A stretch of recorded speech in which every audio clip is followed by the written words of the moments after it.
আসসালামু আলাইকুম ওয়া রাহমাতুল্লাহ। আলহামদুলিল্লাহ আলহামদুলিল্লাহি ওয়া কাফা ওয়া সালামুন আলা ইবাদিহিল্লাযিনা ইসতাফা। আম্মা বাদ। প্রিয় বন্ধুরা,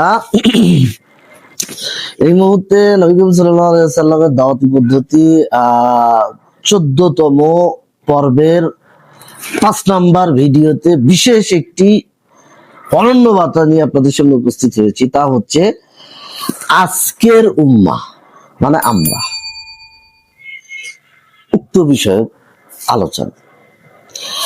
আজ উম্মাহ দুর্বল হয়ে গেছে, কারণ দিন খণ্ডিত ভেঙে গেছে। যেমন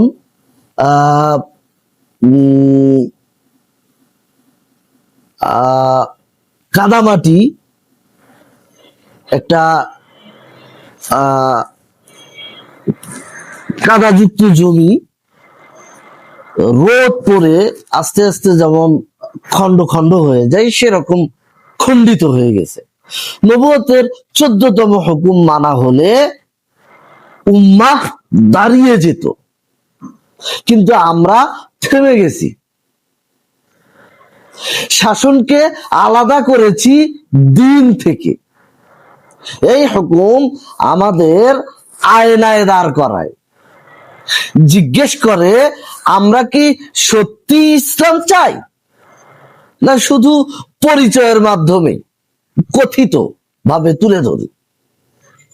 ইসলাম পূর্ণভাবে চাইলে পূর্ণভাবেই আমাদেরকে মানতে হবে।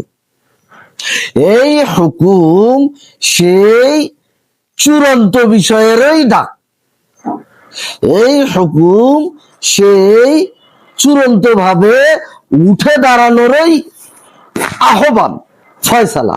মহান আল্লাহ তাআলা আমাদেরকে উপযুক্ত বিষয়ের উপর পুঙ্খানুপুঙ্খানুভাবে আমল করার তৌফিক দান করুন। হে আল্লাহ, আপনি কবুল করুন, আমিন।